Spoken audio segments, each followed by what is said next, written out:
La non-révolte permanente. Sans consentement préalable, il n'y a pas de coercition possible. Oui, les stoïciens ont raison, certaines forces sont indépendantes de notre volonté propre. Nous devons l'accepter et réserver nos forces pour les phénomènes à notre portée. Dans son discours sur la servitude volontaire, Étienne de la Boétie exprime cette idée. Vous êtes esclave parce que vous le voulez bien. On ne se résout à la révolte que face à une adversité qui nous pousse aux limites de l'acceptable.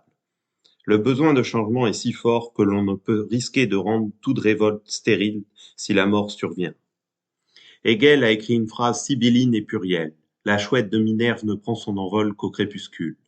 Le collectif épouse plus facilement l'insurrection car sa taille critique, l'effet de masse repousse la crainte de l'anéantissement. L'individualité est captive de son égoïsme. Dans l'art de la guerre, Sun Tzu indiquait la nécessité de laisser une porte de sortie à un adversaire acculé. Ainsi, mis devant le choix suivant, poursuite de la lutte et risque de mort, arrêt du combat et fuite possible.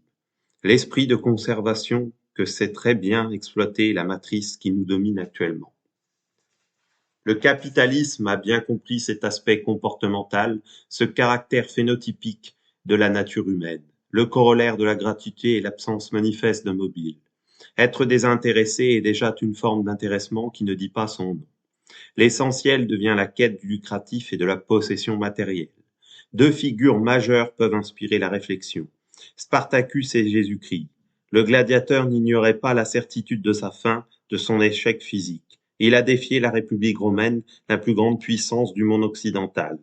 L'analogie avec Jésus-Christ est simple, mais lui a défié sa communauté pour transcender la croyance.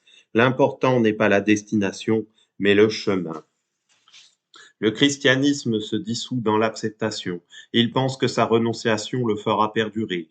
L'histoire lui a causé un schisme pour dénoncer ses indulgences. Jésus-Christ, son révélateur, n'a jamais prôné la passivité lâche.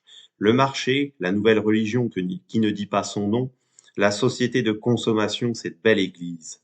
Son éducation qui a remplacé le besoin par l'envie.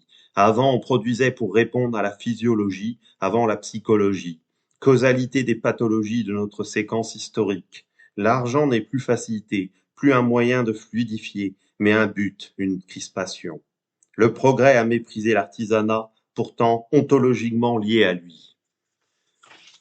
L'entreprise de mai 68, sous ses accents superficiels de liberté, a au final sapé les fondations d'un organisme fonctionnel et stable. Michel Clouscar disait bien, il y a le frivole et le sérieux. En nous donnant le sentiment d'une liberté sans limite, on anesthésie l'envie de révolte. Le virtuel amplifie l'expérience. Les singularités qui osent encore sont marginalisées par leur propre corrélégionnaire de classe.